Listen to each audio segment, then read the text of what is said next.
Greetings, everybody, and welcome to the Metal Magdalene with Jet right here on Metal Messiah Radio. Today we're joined by our special guest guitarist Marko Palmén of the Swedish metal band Evocation. Welcome to the show, Marko. Thank you so much. I'm really pleased to be part of this show. Thank you very much. So, Marko, Evocation's been around for about some 16 years or so, and you and Thomas, both original members still in the band. Tell us a little history on the band and how things were when you guys first started out, if you could remember. Oh, yeah, sure, no problems. We started the band back in 1991 as a part of the Swedish death metal scene, and we live in a small town called Borås, which is like 65 kilometers from Gothenburg, so you could say that we were a part of the Gothenburg death metal scene with the Gothenburg sound and so on.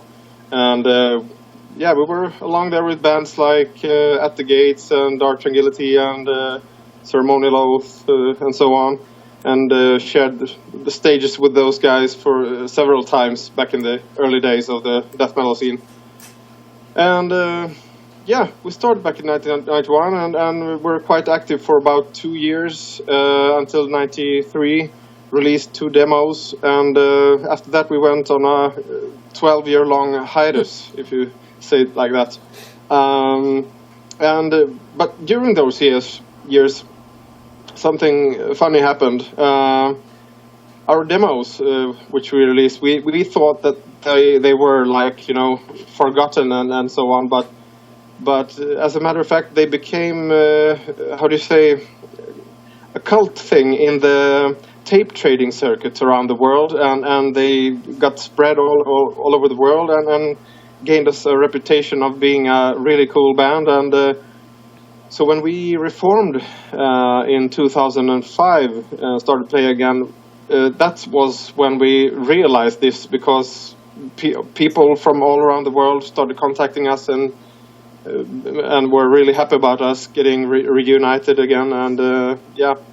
And after 2005 we have been playing on and released 4 albums up to now, and the 5th is coming now, 10th of March through Metal Blade Records.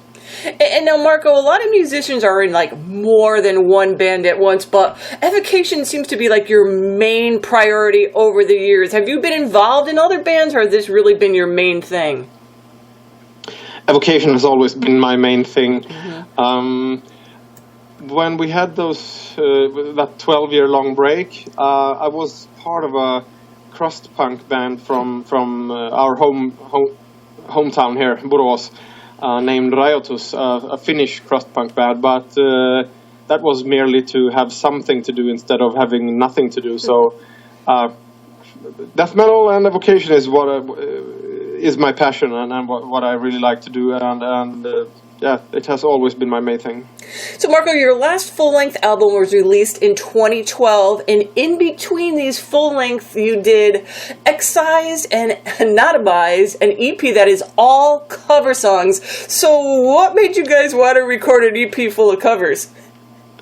Yeah, it was Century Media's, our last record label. It was their idea to just have something to do between the albums, some funny project, and we felt that sounds like a cool idea, and so we got dug into our old record collections from the early 90s and found 5 real gems that we all really appreciate and love, and and from bands that have inspired us, and so we did that EP, and it was great fun. I think it was the most fun recording we have ever done. I really loved it. And it was fun for us to listen to, and when you're doing music that's your favorite stuff and then actually get to record it for everybody to hear and share, the listeners really had a nice time with that as well, I think. Yeah, I think so, yeah.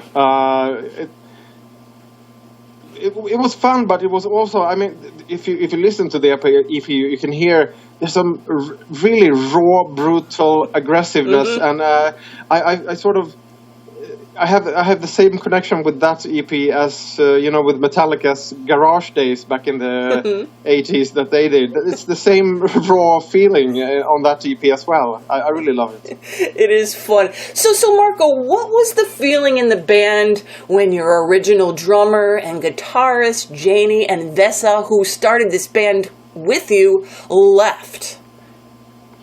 Yeah, that was a really hard blow to us all, and my first thought was to bury the band for good, but I said to the other boys in the band that I want to have a couple of weeks to think it through thoroughly, and during those weeks, there was this feeling that started growing inside of me that I'm still not through with Evocation. There's still things to achieve, and it feels as if we still have the best material within us. So I talked to Thomas and I spoke to Gustav as well, and they felt the exact same thing. So that's when we decided to continue. But yeah, it was a close call. We almost buried the band there, but right now I'm just so happy that we decided to continue because the new material is just so fucking strong. I'm so proud of what we achieved with this one. So tell us who's in the band now. What's the lineup? Yeah, it's me on guitars, and then we have Thomas, the original vocalist. He's still in the band. And then we have Gustav Jorde, who joined the band on the Illusions album on bass. And then we have the drummer is not yet officially announced, so I think I'll keep that as a secret. But okay. But then we have on guitar, the lead guitar is Simon Exter, an old friend of the band, and he's also a relative of mine. He joined the band as new lead guitarist, and that was a really great recruitment for the band because he has been such a vital part of the songwriting process for the new album, and I just love to work with him. And I was listening to the new album just before we spoke today, and it sounds great. And it does have kind of a refreshing sound for you guys, but almost, kind of like your older stuff too. I don't know. I really enjoyed it, and I think your fans are really going to enjoy it. And maybe the new members kind of breathe a little bit of new life into the band. Absolutely. Simon, I think he's 13 years younger than me, so he's the newer generation of death metal freaks, and he loves more technical, brutal death metal with bands like Cannibal Corpse, Behemoth, Vader, Decapitated, and so on. And he brought those influences into Evocation and the new album, and I'm more of an old school death metal guy, and I brought those stuff in, and somehow the old school and the new school just merged perfectly well together on this album, and the end result turned out really fantastic. Friends of us who have listened to the album say that there is some new element in the album, just as you said also, but you can still hear that the Evocation sound is there. There is, the original sound is still there, but there's a new element in it. So I'm really proud of that one. And like you said, we're here today to talk about the new album out on Metal Blade Records, the Shadow Archetype. Now tell us, how long did it take you to write this one? Wow. This was, I think, 2 years of songwriting for the album, and that's the longest period of time we have ever spent on an album. And I think reason for that was partly because when we separated with Century Media Records, we didn't have a new label, and we had no deadline to meet, and so we could, in practice, spend as much time as we wanted, and we really wanted to make this album the perfect Evocation album, and we said that we're not gonna enter a studio before we are 100% certain that these tracks are exactly the way we want it, and so that was, I think, the reason why it took so long. And so tell us a little bit about the album itself. What's the meaning behind the title of the album, and what are some of the subjects you explore in this album? Yeah, well, the title, the Shadow Archetype, comes from the Swiss psychologist Carl Gustav Jung, who was working in the early 20th century, and he had this theory about psychological archetypes. He meant that human beings are not born as a blank sheet of paper or a tabula rasa, and instead, he meant that there are psychological structures that are inherited from generation to generation, and the shadow archetype is one of these psychological structures, which holds all the dark side of the human psyche, the evil sort of sides of the human psyche, and yeah, so that's the main theme on the title track, and we. As a curiosity thing, I can also mention that on the title track we also featured a sample from the U.S. professor Stanley Milgram, who worked in the 60s. He did these very famous obedience and authority experiments where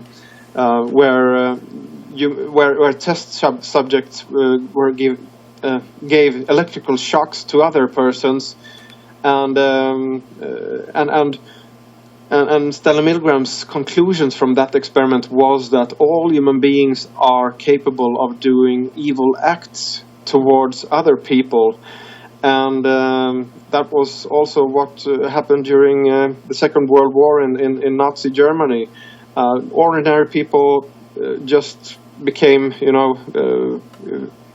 evil, were capable of doing evil acts in concentration camps and so on.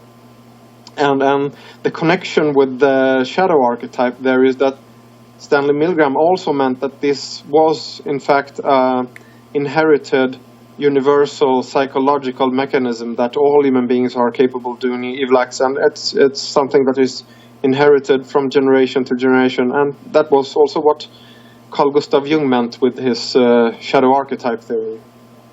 Now, didn't you go to school for all this stuff, Marko? Yeah. I was going to say, I'm pretty sure I read somewhere that you went to college for philosophy or psychology or something like that. And I was like, yes, it definitely sounds. Yeah, my daytime job is I work as a psychologist at a Swedish prison. Oh boy! I've been working as a psychologist for 9 years at different Swedish prisons, and so I studied 5 years at the Gothenburg University to become a psychologist. And you're right. I actually did a paper about this subject during those 5 years that I studied there, and I've always had this interest about. The evil side of the human psyche, and so it's an interest. And with a job like yours, you have unlimited material for lyrical content, I think. You bet, absolutely. Now, how did you approach this album then musically? It was a bit different from when we compared to the Illusions album. Before we started writing the Illusions album, we had these long talks about what direction we wanted to take the album. But on this album, we just said, fuck everything. We just go with the flow and just do whatever comes in our minds, and then we do the filtering sort of later on, I think it worked really nice. I think all the tracks on the album also have their own identities. Mm-hmm. There are not two tracks that are similar or anything like that, but they all have their own identity, and I think that was a big part due to the free songwriting process that we had, and me and Simon we wrote the music for the album, and somehow we just shared the same visions and thoughts about what we wanted to accomplish with this album, and it was just a really easy and smooth process of writing the album together with him, and although it took 2 years, but that was due to perfection and so on, and And now I also read you guys recorded this album in 3 different locations. Why'd you do that? It was coincidences, I guess. the drums are always easy to record in a different studio. Drums are quite difficult to record, and that's why we decided to not record them in our own studio. So we recorded drums at the Create Studios in Gothenburg together with Oscar Nilsson, who's working with Engel as well, and then we did the major part of the recording we did in our own studio, Acacia Avenue Recordings. We recorded the guitars, we recorded bass, and we recorded the lead vocals there, and then we just did the the backing vocals and mixing and mastering in at Dugout Productions together with Daniel Bergstrand. And the reason why we chose Dugout Productions was because Daniel Bergstrand is an old friend of our bass player Gustav Jorde, and it was just a natural choice there, and I think he did an amazing job with the production there. Absolutely. Now, why did you guys choose to release The Corner and Children of Stone as your singles? Well, they're two different tracks with different characters, but still quite brutal death metal tracks, but also typical Evocation and quite catchy Evocation tracks, I think, that has great melodies and great groove. And they're quite strong tracks also on the album. But next week we'll also release a video for one of the tracks, and that one I think is the most catchy track on that. Perhaps the most catchy track that Evocation has ever written. Oh, actually. Wow. Looking forward to that for sure now. So tell us a little bit about the cover art and the artist as well. Yeah, sure. We worked together with Xai, who comes from Poland. He's previously worked with the bands like Behemoth and Nile and Vader. And we have worked together with him since our Apocalyptic album, which we released in 2010. And nowadays he's sort of our in-house artist because we're just so satisfied with all his work. Somehow it feels as if we are on the exact same wavelength. He thinks exactly as we do with the artwork. When he presents his ideas, it feels as if he captures exactly what we have been looking for, and I just love his artwork, and I don't think that Evocation will ever switch artwork artists. And what kind of touring are you guys going to be doing now, following up the album? To start with, we're going to do a release party show here in our hometown, which will be in mid-April. But after that, we actually haven't booked anything yet. But I think we're going to try and get on a tour during the autumn. And but the thing is, Evocation is not our daytime job. So right. So that's the only downside with not being in a daytime working band, because that makes the touring possibilities a bit more limited. You know, we have to choose a bit. We have to be a bit more picky on which bands to tour with, because Evocation wouldn't work very well together with sort of power metal bands like Sabaton or Hammerfall. So and also the financial situation also has to work out when you're not when it's not the daytime job. So but we'll try to get on a tour this autumn, and most certain we'll be doing festivals during the autumn and next summer and so on. And now, what kind of formats is this album going to be released on? Well, it's going to be released in CD, digipack, together with a beer inlay actually. And also vinyl, and the vinyl comes in different colors. I think it's 3 or 4 different colors, and then also digital outlets will also be available. All right, well, there you guys have it. The Shadow Archetype, out March 10th on Metal Blade Records. And you guys can find more information at the Metal Blade site, at the Evocation Facebook site. And Marko, thank you so much for taking the time out to do this interview with us here tonight, and all the best with the band and the new album. Thank you so much, and we sure hope to come and play in the US as well. To meet the US crowd would be awesome. Thank you so much for the interview.